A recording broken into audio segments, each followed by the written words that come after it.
Lillian thought escaping the corruption of Boston for the wilds of Montana was her salvation, but she never expected the danger to look like him. Barrett Halloway wasn't just a man. He was a fortress of scar tissue and muscle standing 7 feet tall in a cabin buried by snow. When he looked at her trembling frame, he didn't offer comfort. He offered a grim reality. "You're too small," he growled, his voice like grinding stones.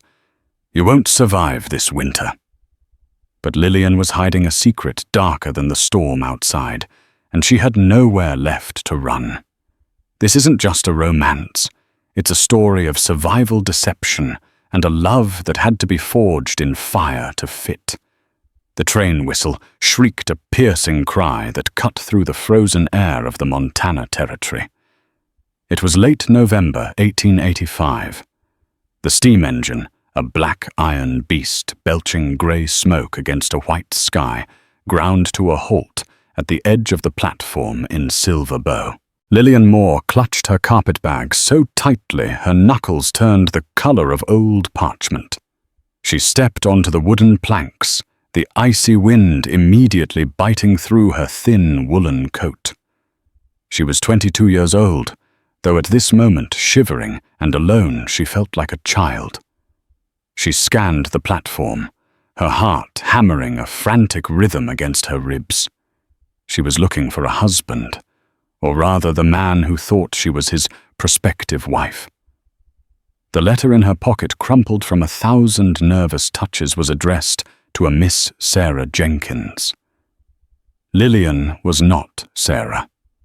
Sarah was buried in a pauper's grave back in Boston, a victim of consumption.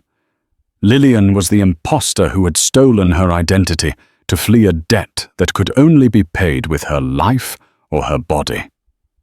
"You the mail order?" The voice didn't come from a man. It came from the earth itself, deep and resonant. Lillian turned and had to crane her neck back and back. The man standing before her was massive. He was a mountain carved into human shape. He wore a coat made of bear fur that made his shoulders look as wide as a carriage. A wide-brimmed hat shadowed his face, but she could see a thick, dark beard peppered with grey, and eyes the color of slate, hard, unyielding, and cold. I am," Lillian stammered. Her voice sounded pathetic in the wind. "Are you Mr. Halloway?" "Barrett." Halloway didn't answer immediately. He looked her up and down, his gaze slow and critical. He looked at her delicate boots, ill-suited for the mud and snow. He looked at her narrow waist, her slender wrists, the terrified tremble of her bottom lip. He frowned, a deep trench forming between his brows. "Sarah Jenkins." "Yes," she lied. The word tasted like ash. Barrett let out a huff of air that misted in the cold. "The agency said you were sturdy, said you were a farm girl from Ohio, used to hauling water and chopping wood." Lillian swallowed hard. The real Sarah had been those things. Lillian was a librarian's daughter who knew how to mend a torn page, not a fence. I lost some weight. The journey was difficult." "You're tiny," Barrett stated bluntly. He stepped closer, and Lillian had to fight the urge to step back. He smelled of pine resin wood smoke and wet horse. "The snow up at the pass is waist-deep on a normal man. It'll swallow you whole." "I am stronger than I look, Mr. Halloway," she insisted, trying to square her shoulders. "We'll see," he grunted. He reached out and effortlessly snatched her heavy carpet bag from her hand, as if it were filled with feathers. "Wagons this way, unless you want to freeze to death on the platform." He turned and strode away, his long legs eating up the distance. Lillian had to practically run to keep up with his heavy, thudding boot steps. The wagon was a rough, utilitarian thing, hitched to 2 massive Clydesdales that looked as mean as their owner. Barrett tossed her bag into the back and turned to help her up. He didn't offer a hand. He simply gripped her waist. Lillian gasped. His hands were enormous, wrapping almost entirely around her midsection. For a second, her feet dangled in the air as he lifted her like a doll and deposited her onto the wooden bench seat. The display of casual power was terrifying. If this man found out who she really was, if he found out she was a fraud running from a powerful crime lord named Arthur Penhaligon, he could snap her in half without breaking a sweat. "Wrap this around you," Barrett ordered, throwing a heavy buffalo robe over her lap. "It's a 4-hour ride. If you get frostbite, I ain't cutting your toes off. I'm not a doctor." "Thank you," she whispered, pulling the fur up to her chin. They rode in silence. The town of Silver Bow faded behind them, replaced by looming pine trees and towering cliffs. The road grew steeper, winding up into the Bitterroot Mountains. The air grew thinner, sharper. Lillian watched Barrett from the corner of her eye. He handled the horses with subtle twitches of the leather reins. He seemed a part of this landscape, brutal, silent, and dangerous. "Why did you send for a bride, Mr. Halloway?" she asked after an hour, the silence becoming suffocating. "You don't seem like a man who wants company." Barrett didn't look at her. He kept his eyes on the trail. "I don't. I need a worker. Someone to keep the cabin cook, the meals, preserve the meat. A partner to handle the inside while I handle the outside. It's a business arrangement. Don't mistake it for anything else." Lillian felt a chill that had nothing to do with the weather. "I see. Do you?" He finally glanced at her, his eyes piercing. "Because looking at you, I think you made a mistake. You're shivering like a wet leaf. You're too small for this mountain, Sarah. And you're definitely too small for me." The way he said it, "too small for me," sent a flush of heat through her cheeks. It felt like a challenge. "I can adapt," she said, her voice finding a sudden steel. "I have nowhere else to go." Barrett grunted. "Everyone has somewhere to go, unless they're running." Lillian froze. He was sharper than he looked. "We're almost there," he said, pointing a gloved finger upward. High above them, perched on a ridge that looked inaccessible to anything without wings, sat a log cabin. It was dark, imposing, and isolated. Smoke curled from the chimney, the only sign of life in a desolate white world. "That's home," Barrett said grimly. "Hope you're ready to work, Sarah, because winter hits hard tonight." The interior of the cabin was essentially one massive room, dominated by a stone hearth, large enough to roast a whole deer. The furniture was oversized, clearly hand-built by Barrett, to accommodate his frame. The table was thick timber. The chairs were wide and sturdy. Lillian stood in the center of the room, water pooling around her boots from the melting snow. She felt dwarfed. The ceiling beams were low for the size of the room, creating a claustrophobic atmosphere despite the open space. "Stove's there," Barrett said, hanging his coat on a peg that was too high for Lillian to reach. He pointed to a cast-iron monstrosity in the corner. "Stew is in the pot. Needs heating. Bread is in the box. I have to see to the horses." He left before she could say a word, the heavy door thudding shut behind him. Lillian exhaled, her breath visible even inside. It was freezing. She moved to the stove.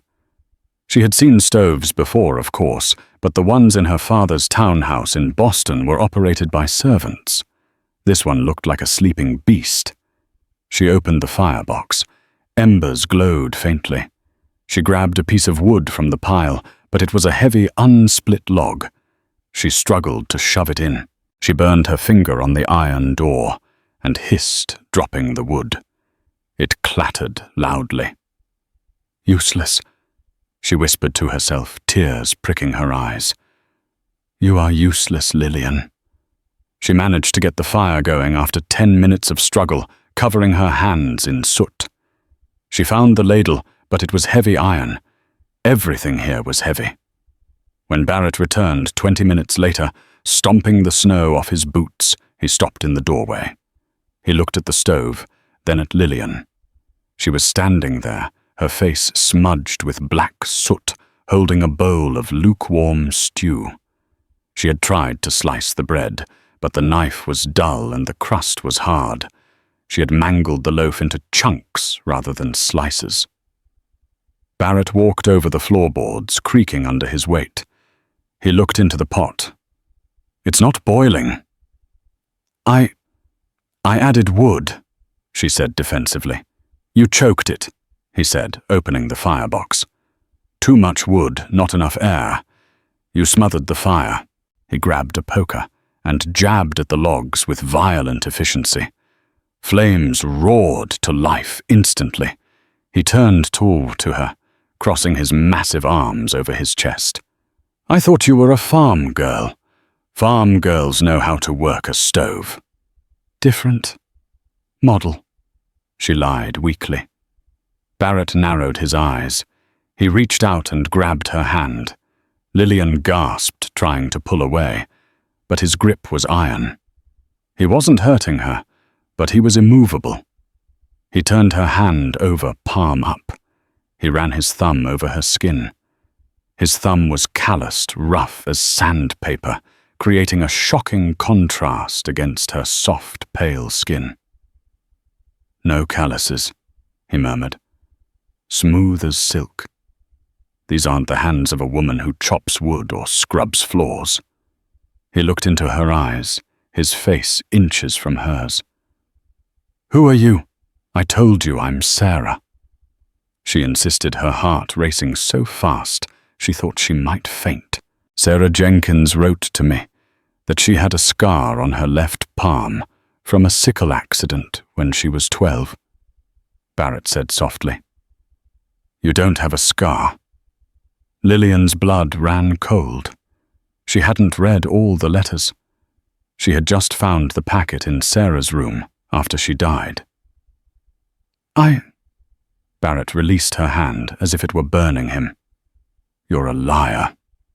I don't know who you are or why you're here, but I don't harbor liars. Please, Lillian begged, grabbing his arm.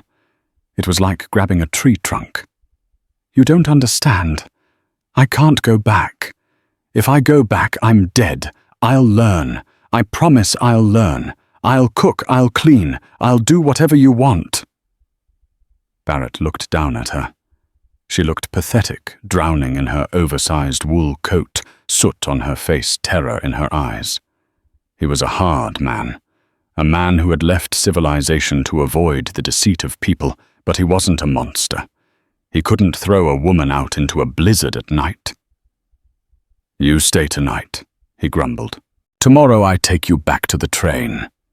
No, she cried.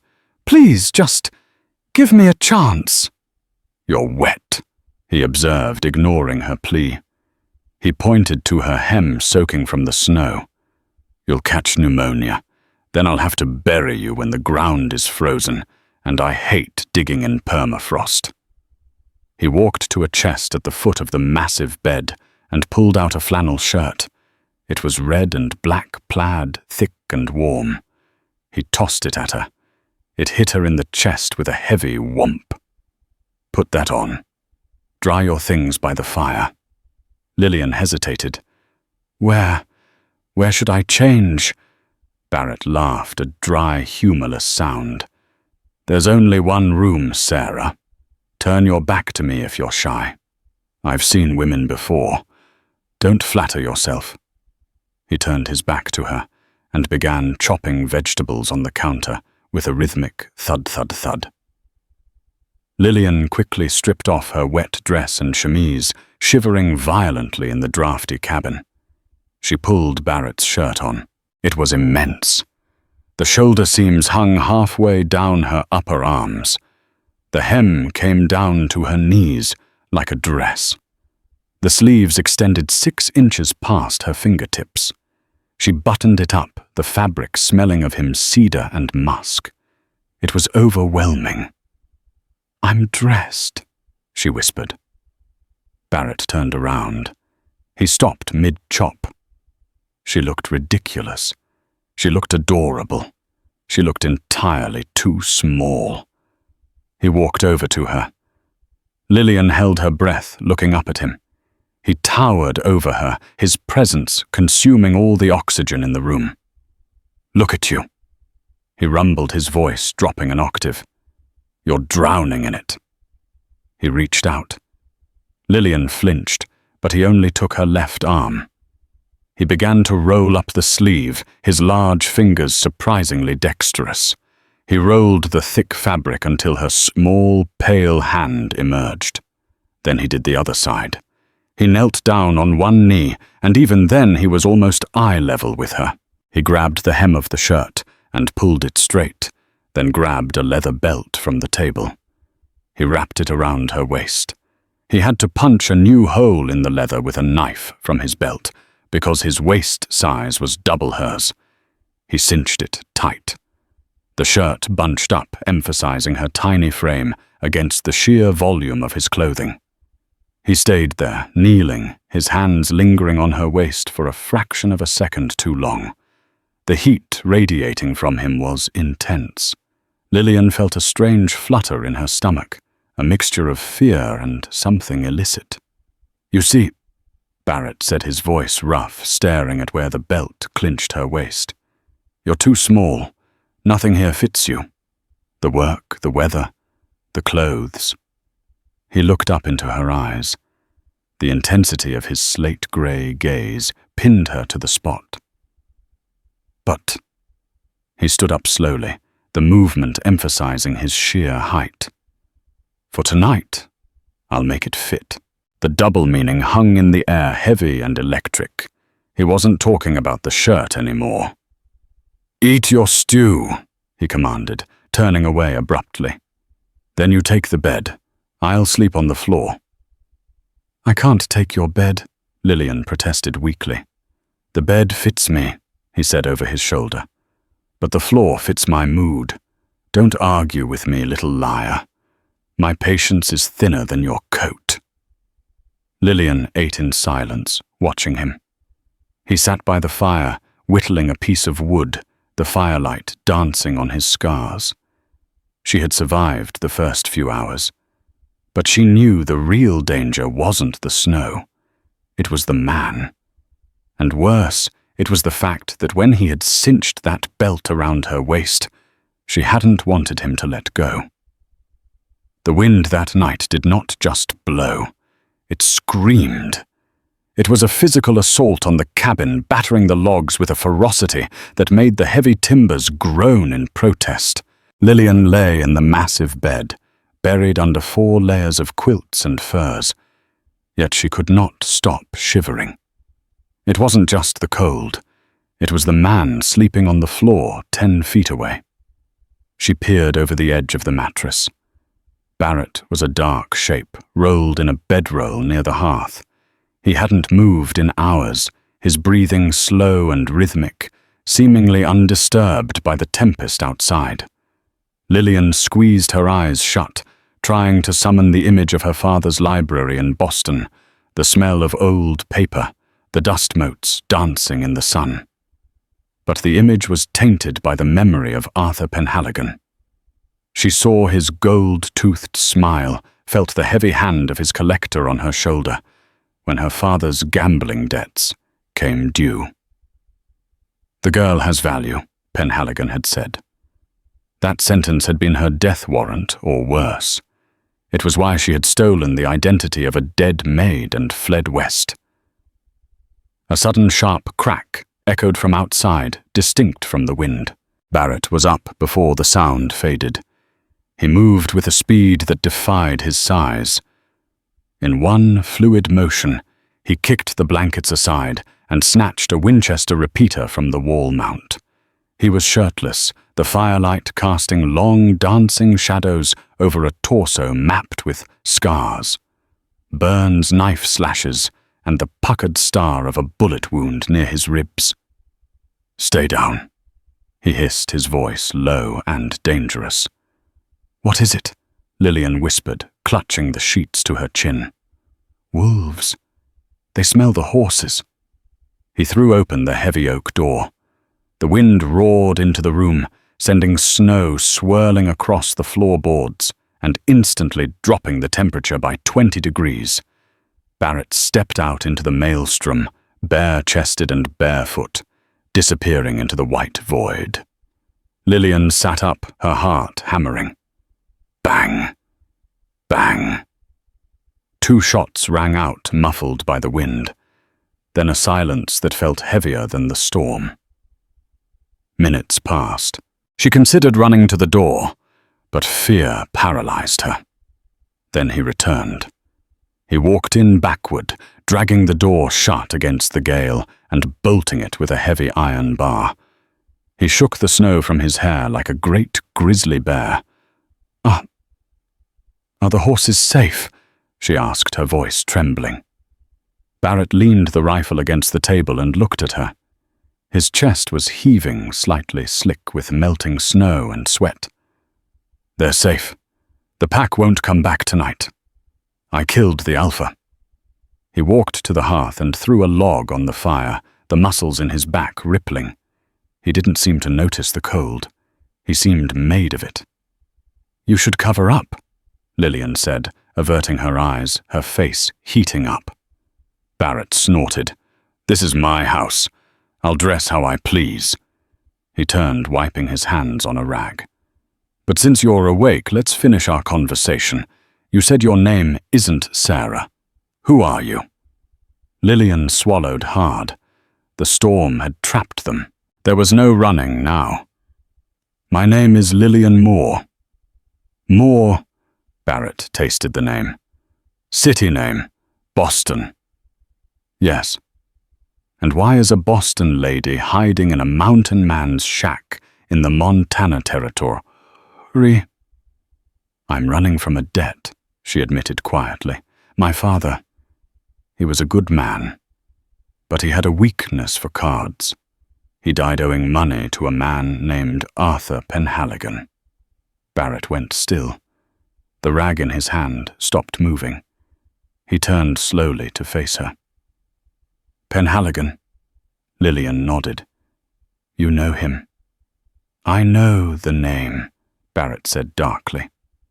"He runs the docks in Boston, runs the opium dens too. A man who feeds on misery." "He wanted me," Lillian whispered, the shame burning her throat. "To pay the debt. He said I would work in one of his houses until the ledger was clear. I couldn't do it." Barrett looked at her. Really looked at her. He saw the terror etched into her fine features, the desperation that had driven her across a continent to a place she was wholly unsuited for. He looked at her delicate hands clutching the rough wool of his blankets. "So you stole a dead girl's life," he concluded. "Sarah was a maid in our house. She died of consumption 3 days before she was set to leave. She had no family. I took her ticket. I took her letter." "Fraud," Barrett grunted. "And dangerous. If Penhaligon has men looking for you, you brought that danger to my doorstep." "I didn't think they would follow me this far," she pleaded. "Men like that will always follow," Barrett said. He walked over to the bed. Lillian shrank back, but he only sat on the edge, the mattress dipping significantly under his weight. "The pass is snowed in," he said, his voice flat. 10 feet of drift. Even with the Clydesdales, we can't get down to the train station for at least 2 weeks. Maybe 3. Lillian felt a surge of panic. 2 weeks. "You're stuck here, Lillian," he said, using her real name for the first time. It sounded intimate and terrifying coming from his lips. "You lied to get here. You're useless for the work I need. You're a liability." "I'll leave," she said, making to get out of bed. "I'll walk." "You'll die in 100 yards," he snapped. He put a hand out, blocking her path. His arm was like a guardrail. "Sit down." She sat. "You stay," he commanded, "because I won't have your death on my conscience. But you earn your keep. You cook, and you learn to do it right. You mend, you clean, and you stay out of my way when I'm working." "And after the 2 weeks?" she asked, looking up at him. Barrett stood up, his towering figure silhouetted against the firelight. "After the snow melts, I put you on a train to San Francisco, far away from Boston, and far away from me." He walked back to his bedroll on the floor. "Go to sleep. Tomorrow the real work starts." Lillian lay back down, listening to the wind howl. She was a prisoner of the storm, and a guest of a giant, who looked at her with a mixture of annoyance and something else, something heated and unspoken, that frightened her more than the wolves. The next 3 days were a blur of exhaustion and humiliation. Barrett wasn't cruel, but he was exacting. He lived by a code of brutal efficiency, where every movement had a purpose and every calorie was accounted for. Lillian, by contrast, felt like a bull in a china shop, despite being the size of the china herself. The cabin was a fortress of masculinity. Everything was heavy. The cast-iron skillets required 2 hands for her to lift. The water bucket, when full, dragged her shoulder down until she walked with a list. On the 4th morning, the sun finally broke through the grey clouds, illuminating a world of blinding white. "Laundry day," Barrett announced, throwing a bundle of clothes onto the floor. "Creek's frozen. We melt snow in the copper tub. Scrub them. Wring them, hang them by the fire." He went out to chop wood, leaving her with the pile. Lillian set to work. Heating the water took an hour. Scrubbing the heavy flannel shirts and denim trousers was back-breaking. But the real struggle came with the wringing. She picked up one of Barrett's pairs of trousers. Wet, they weighed 10 pounds. The fabric was thick, stiff canvas. She twisted it with all her might, her small hands slipping on the soapy fabric. Water trickled out, but the pants remained sodden. She gritted her teeth, bracing her foot against the tub, and pulled. The door opened. Barrett stomped in, carrying an armful of firewood. He stopped, watching her. Lillian was red-faced, panting, fighting the wet trousers like they were a live animal.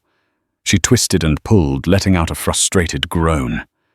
Barrett dropped the wood into the bin with a crash. He walked over the floor, vibrating. "Move!" he rumbled. "I can do it," she snapped, not letting go. "I'm not an invalid." "You're going to tear the seams before you get the water out," he said. He reached down and covered her hands with his. His hands were so large, they completely engulfed hers and the fabric. "Let go, Lillian." She released the garment. Barrett picked it up. With one effortless twist of his wrists, water poured out of the denim, in a stream splashing back into the tub.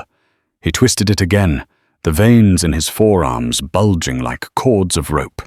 He snapped the trousers, and they looked almost dry.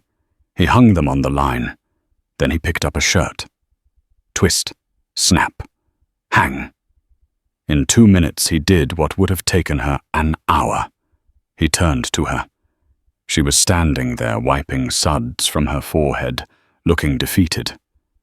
"I told you," he said, his voice softer than usual. "Physics doesn't care about your determination. You don't have the leverage." "I hate being useless," she whispered, looking at her red, raw hands. "In Boston I could read Latin. I could play the piano. Here, I can't even dry a pair of pants." Barrett looked at her. He saw the pride she was trying to hold on to. He took a step closer. The air between them shifted, becoming charged. "You're not useless," he said. "The stew last night, it was edible. You mended my coat." "The stitches are crooked," she argued. "But they hold," he countered. He reached out and took her chin in his fingers.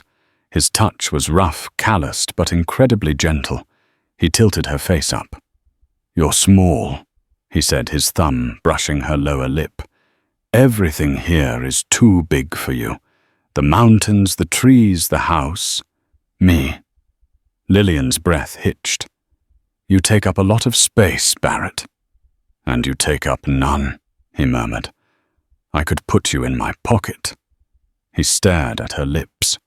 For a moment, Lillian thought he was going to kiss her. She wanted him to.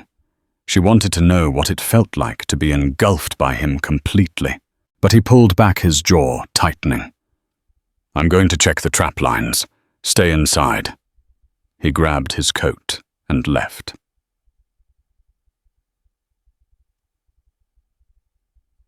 Two hours later, Lillian was sweeping the floor when she saw something through the window that made her blood freeze. Down in the valley a mile away, a single rider was making his way through the deep snow.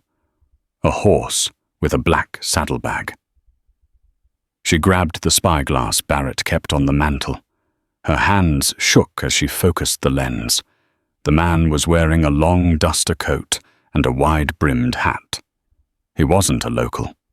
Locals didn't ride alone in this depth of snow, unless they were hunting. She saw the glint of a badge. Panic surged. A marshal, or one of Penhaligon's men, posing as one. Barrett returned 10 minutes later with 2 rabbits on his belt. He saw her face pale as the snow outside. "What is it?" "Someone's coming," she gasped. "A rider. He has a badge." Barrett cursed. He moved to the window, taking the spyglass. He watched for a long minute. "That's not a marshal," he said grimly. "That's a bounty hunter. I know the type. They buy fake badges to get cooperation from the townsfolk." "Is it him?" she asked. "Penhaligon?" "Maybe. Or maybe you're just worth money to someone else." Barrett turned to her. "Listen to me. If he comes up here, you are not Lillian Moore. You are not Sarah Jenkins. Who am I?" "You're my wife." Barrett said the words, landing with the weight of an anvil. "We got married in Silver Bow 3 months ago. You're shy. You don't speak much. Your wife. It's the only way he doesn't drag you off this mountain," Barrett said. "A husband has rights to his wife that a stranger doesn't have to a single woman. If you're mine, he has to go through me to get you." He walked to the gun rack. He pulled down a smaller rifle, a .22 caliber meant for small game. "Come outside," he ordered. "What, why?" "If you're a mountain man's wife, you need to know how to hold a gun without looking like you're afraid of it. He'll be here in 20 minutes. That gives us 15 minutes of practice." They went out into the cold. Barrett set up a tin can on a fence post. "Shoulder it," he commanded. Lillian lifted the rifle. It was heavy but lighter than the Winchester. She pressed it to her shoulder. "Wider stance," Barrett said. He moved behind her. His chest pressed against her back. He was a wall of heat. He reached around her, his arms enclosing her completely. He adjusted her grip on the barrel. "Relax your shoulders," he whispered, his beard brushing her ear. "Breathe out. Squeeze, don't pull." Lillian could barely focus on the can. All she could feel was him. His hardness, his teeth, the way his body seemed to wrap around hers like a protective shell. "Barrett," she breathed. "Focus, Lillian," he growled, though his voice was strained. "Your life depends on it." She fired. The bullet went whole, kicking up snow. The recoil pushed her back, slamming her into his chest. He absorbed the impact without moving an inch. "Again," he said. They fired until the can pinged. "Good enough," Barrett said. He took the rifle from her. He spun her around. They were chest to chest. He looked down at her, his eyes dark and unreadable. "When he gets here," Barrett said, "you stand behind me. You hold on to my arm. You act like you belong to me." Lillian looked up at him. "I think I can do that."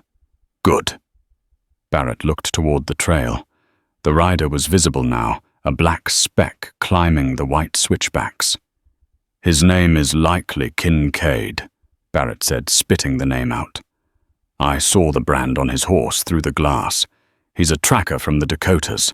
A bad man." Barrett rested his hand on the massive Bowie knife at his hip. "Go inside. Put the coffee on. Make it look domestic. And, Lillian," she turned at the door, "leave the top button of that shirt undone," he said, his voice rough. "Make him believe we didn't just meet." Lillian's hand went to her collar. She undid the button, exposing the hollow of her throat.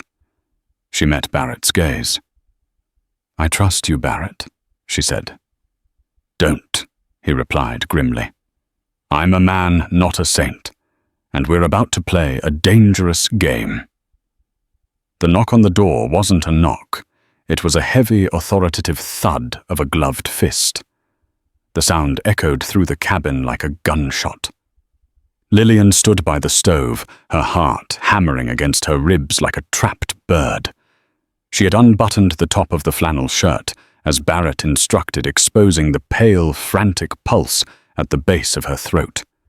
She gripped the handle of the coffee pot until her knuckles turned white. Barrett stood in the center of the room. He didn't look frantic. He looked like a statue carved from granite. He motioned for her to stay put, then walked to the door. He didn't open it immediately. He slid the peephole cover aside. "Who is it?" His voice boomed deep and unwelcoming. "Shelter for a traveler," came the muffled reply. "Storm's picking up, friend." Barrett slid the heavy iron bolt back. The metal shrieked a sound that set Lillian's teeth on edge. He pulled the door open, filling the frame with his massive body. The man standing there was covered in snow, but his eyes were sharp, scanning the room over Barrett's shoulder. He was lean, with a face that looked like it had been cured in tobacco smoke. He wore a long duster coat, and just as Barrett had said, a tin badge was pinned to his vest, though it looked tarnished. "Name's Kincaid," the man said, smiling without warmth. "Horse threw a shoe a mile back. Saw your smoke." "We aren't a hotel," Barrett grunted, not moving aside. "I can see that. Just need to warm my bones for a spell. Unless you plan on leaving a lawman to freeze." Barrett stared him down for a long beat, then stepped back, grudgingly allowing him entry. "Boots stay by the door." Kincaid stepped in, shaking off the snow. His eyes immediately locked onto Lillian. It was a predatory gaze sliding over her form, with a familiarity that made her skin crawl. "Well now," Kincaid drawled, taking off his hat to reveal greasy, slicked-back hair. "Didn't know you had company up here, big man. And such delicate company." Barrett moved.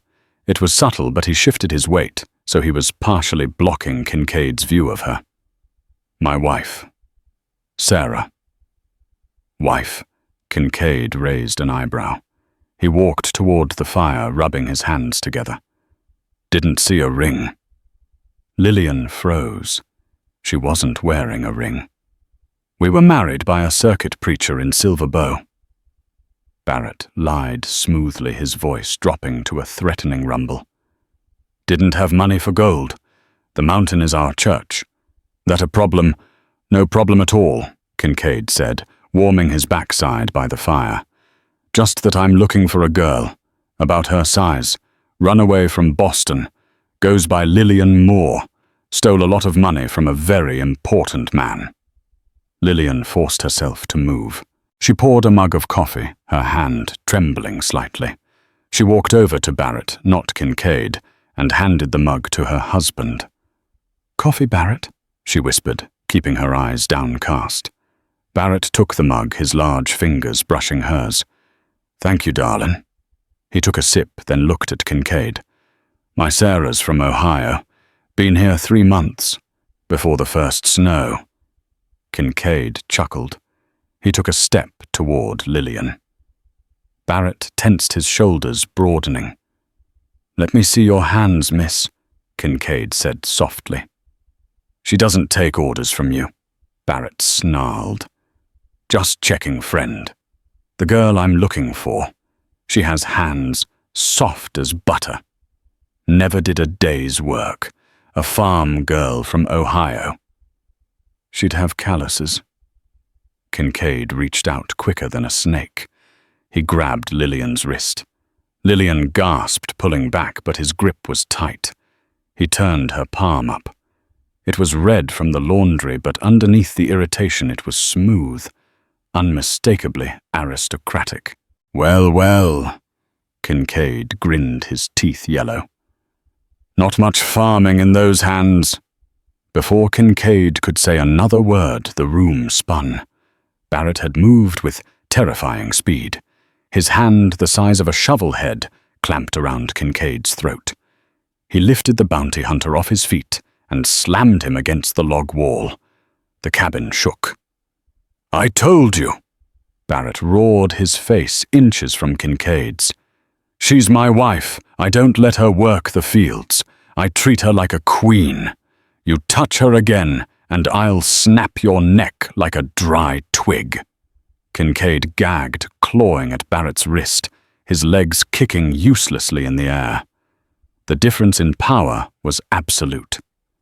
Barrett held him there effortlessly, his eyes burning with a cold, lethal fury. "Barrett!" Lillian screamed, terrified he would kill the man right there. "Barrett, stop! You'll kill him!" Barrett held him for 3 more agonizing seconds, then dropped him. Kincaid hit the floor hard, coughing and gasping for air. "Get out!" Barrett ordered, pointing to the door. Kincaid scrambled up, massaging his throat. The arrogance was gone, replaced by a vicious, humiliated glare. He backed towards the door, grabbing his hat. "You're making a mistake, Holloway," Kincaid rasped. "I know who you are.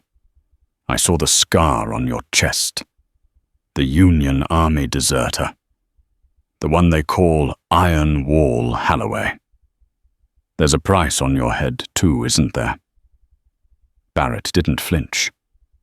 "Get out!" Kincaid opened the door, the wind howling in. "I'm leaving, but the pass is blocked. I'll be camping at the tree line. We'll see how long you can protect her." He slammed the door shut. The silence that followed was deafening. Lillian stared at Barrett. He was breathing heavily, his hands clenched into fists at his sides. "Deserter," she whispered. Barrett turned to her. The anger drained out of him, leaving him looking tired and old. "I didn't desert. I refused an order to burn a hospital full of wounded men. They called it treason. I called it mercy." He walked over to the window, watching the dark shape of Kincaid ride away into the storm. "He's not gone," Barrett said quietly. "He's going to circle back. He smells money. 2 bounties for the price of 1. He turned to Lillian, his expression grim. "Pack your warmest socks. We can't stay here tonight." "Where are we going?" Lillian asked, her voice trembling. "It's a blizzard. If we stay, he'll burn us out while we sleep," Barrett said. "He's a coward. Cowards use fire. We're going to the root cellar. The root cellar was dug into the side of the hill, 50 yards behind the cabin. It was a hole in the earth, designed to keep potatoes from freezing, not to house 2 humans. The wind outside was strong enough to knock Lillian over, so Barrett had to carry her the last 20 yards, shielding her body with his own, as the ice pellets scoured his face. He kicked the snow off the trapdoor, heaved it open, and lowered her into the darkness. He followed, pulling the door shut above them, and barring it from the inside. The silence was sudden and absolute. The howling wind was instantly muffled to a dull thrum. The air was cold, smelling of damp earth. Barrett struck a match, the flare of light revealing a space no bigger than a large closet. Barrett sat down, his back against the dirt wall, his legs bent at an awkward angle because the room was simply too small for his frame. "Come here," he commanded, his voice echoing in the small space. "We have to share heat. If we sleep apart down here, we freeze." Lillian lowered herself, sitting between his massive thighs, her back pressing against his broad chest. He wrapped his arms around her, pulling the heavy buffalo robe over them both. It was like being enveloped by a bear. His heart beat a slow, steady rhythm against her spine, calming her own racing pulse. They sat in the dark silence for a long time. The intimacy was overwhelming. In the cabin there had always been distance. Here there was no escape. Every breath he took, she felt. "You really saved those men?"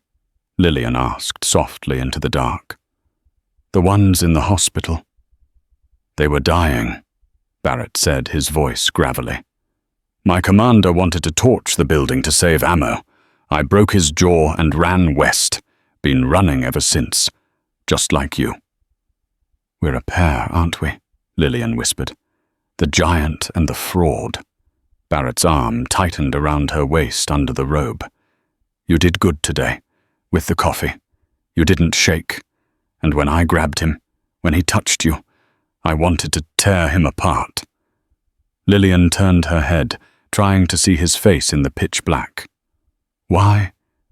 "Because—" Barrett's voice dropped rough with emotion. "You're mine. I said it to fool him. But when I said it, it didn't feel like a lie." Lillian's breath hitched. She turned her body in his arms, a difficult maneuver in the tight space, until she was straddling his lap, her knees on the dirt floor. It was the only way to face him. Even sitting, he was taller than her. "Barrett," she whispered, her hands finding his face. "You're too small, Lillian." He groaned, his hands spanning her waist, his thumbs pressing into her ribs. "I'll crush you. I'm a mountain. You're a flower." "I'm not a flower," she said fiercely. "I'm the woman hiding in a hole in the ground with a wanted man." "This space," he rasped. "It's too tight." "Make it fit," she challenged him. Barrett let out a low growl and pulled her closer, eliminating the last inch of space between them. His mouth found hers. It wasn't a gentle kiss. It was starving. It was the storm outside brought inward. Lillian gasped, opening to him, feeling a rush of heat that had nothing to do with the buffalo robe. She felt protected, consumed, and incredibly powerful. He broke the kiss, burying his face in the crook of her neck. "If we survive this night," he whispered against her skin, "I'm not letting you go to San Francisco." "I don't want to go," she admitted, clinging to his shoulders. "I want to stay on the mountain. Teach me." "I'll teach you," he promised. "But first we have to deal with the rat outside." A sudden sound from above froze them both. Scrape, scrape. Someone was digging at the trap door. Barrett's muscles turned to steel instantly. He reached to his boot and pulled out the Bowie knife. "He found us. Stay behind me." "He can't open it, can he?" Lillian whispered, terror flooding back. "No, it's barred." Barrett paused. "But he can block the air vent." As if on cue, the faint draft of fresh air that circulated through a small pipe in the ceiling stopped. Kincaid was piling snow over the ventilation. "He's going to suffocate us." Lillian realized, her voice rising in panic. "We have about an hour of air in here," Barrett calculated calmly. "He's waiting for us to open the door, gasping. Then he shoots us like fish in a barrel. What do we do?" Barrett sheathed the knife and shifted her off his lap. He moved to the corner of the cellar, feeling along the wall. "I dug a drainage tunnel," he said. "It goes out the side of the hill. It's narrow, filled with mud and ice." He kicked aside a pile of rotten potato sacks to reveal a small, dark hole barely 2 feet wide. He looked at the hole, then at himself. His shoulders were 3 feet wide. The realization hit them both at the same time. "I can't fit," Barrett said, his voice hollow. He looked at Lillian. "But you can."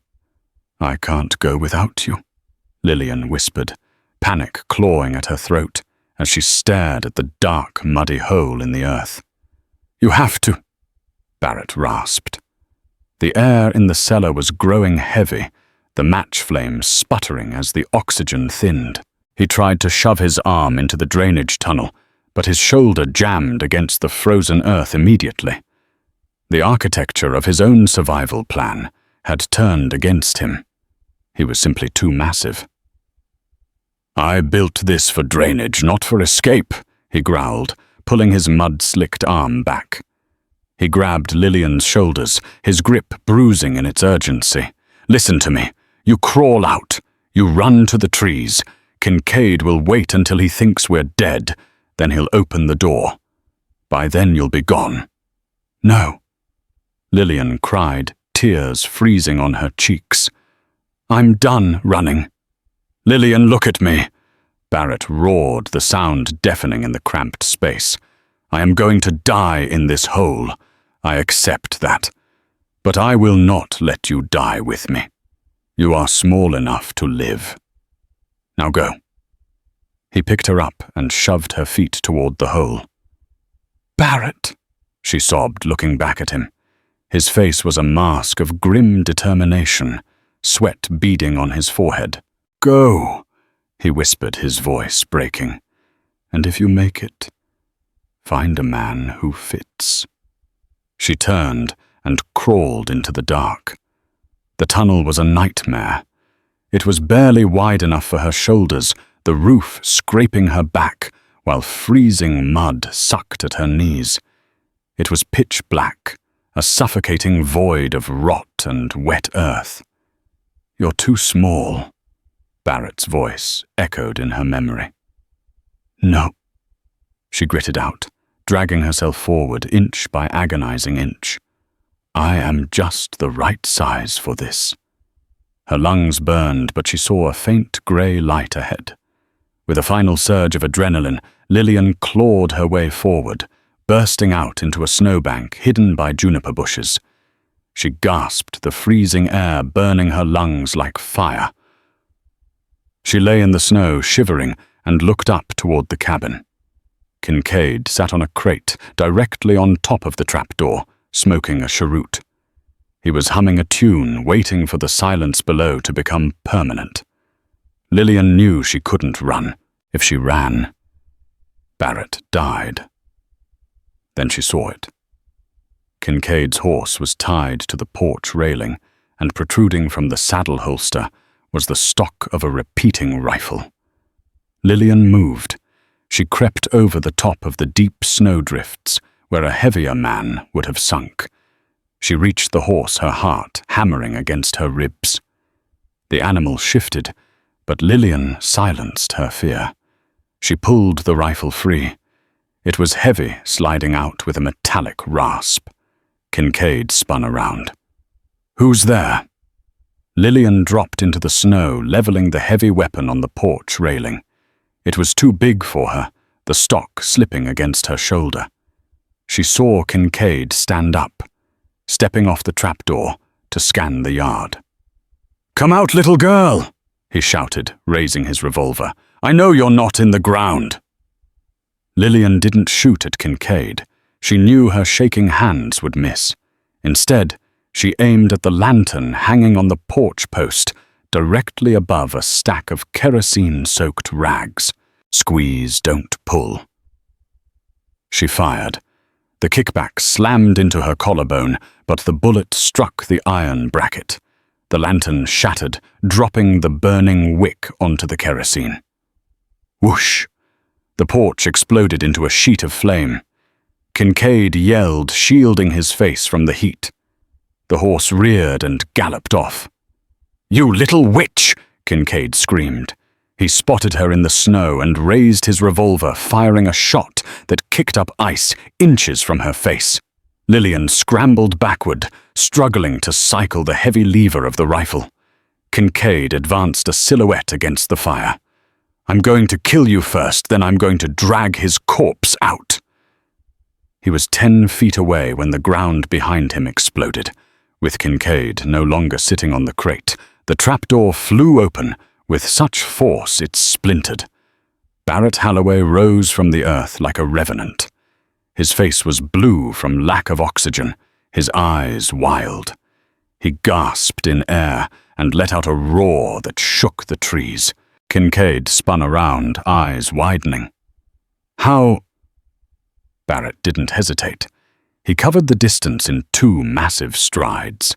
Kincaid fired a desperate shot, hitting Barrett's shoulder, but the mountain man didn't even slow down. Barrett slammed into Kincaid, the impact sounding like a thunderclap. They hit the snow. Kincaid tried to stab with a knife, but Barrett caught his wrist. There was a sickening crack, and the bounty hunter screamed. Barrett lifted the man by his coat and threw him. Physically, threw him into the deep snowdrift at the edge of the ravine. Kincaid scrambled for purchase, but the snow gave way. He tumbled backward, sliding down the steep, icy slope toward the frozen riverbed below.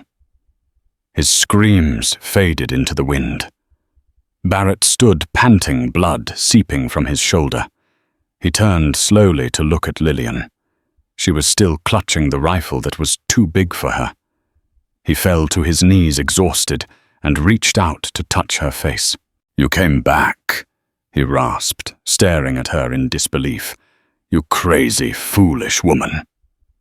"I told you," Lillian whispered, dropping the rifle and wrapping her arms around his neck. "I'm done running." He pulled her into him, burying his face in her hair.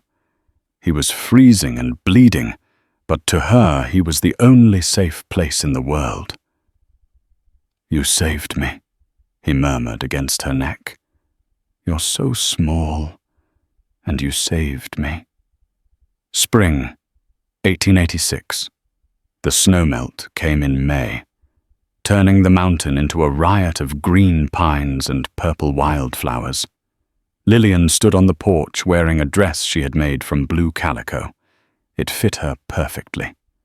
Inside she could hear Barrett humming as he fixed a table leg, a sound of domestic peace she never thought she'd hear. He walked out, wiping his hands on a rag, looking healthier now. The darkness in his eyes had been replaced by a quiet contentment. He came up behind her, wrapping his arms around her waist. "Mail rider came by," Barrett said. "Left a letter from San Francisco. Arthur Penhaligon is dead, shot in a gambling dispute." Lillian let out a long breath. The shadow of Boston finally dissolved, carried away by the mountain breeze. "So," Barrett said, tightening his hold, "you're a free woman, Lillian Moore. No debts, no bounties. The train runs tomorrow. You could go anywhere." Lillian turned in his arms, looking up at him. She placed her small hands on his chest, right over his heart. "I tried on my old boots yesterday," she said softly. "And, they don't fit anymore." She smiled. "My feet have toughened up. I guess I'm stuck here." Barrett grinned a bright expression that made him look 10 years younger. He leaned down and kissed her a slow, deep claim that tasted of promise. "Good," he rumbled against her lips. "Because this mountain feels empty without you now. You might be small, Lillian." He lifted her up effortlessly, sitting her on the porch railing so they were eye to eye. "But you fill up all the empty spaces." Lillian laughed, wrapping her legs around his waist, finally home. "I told you, Barrett. I'd make it fit." And that is the story of Lillian and Barrett. From a terrified mail-order bride hiding a deadly secret to a woman who found the strength to save the beast of the mountain. It turns out, size isn't about how much pace you take up, but how much fight you have in your heart. Lillian proved that even the smallest key can unlock the heaviest door, and sometimes the things that seem like they don't fit are actually the perfect match. What did you think of Lillian's choice to go back into the tunnel?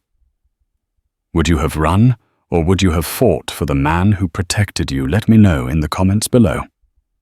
I read every single one.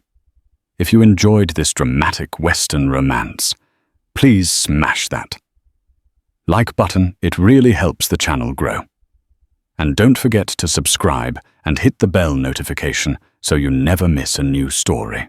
Thanks for watching, and I'll see you in the next one.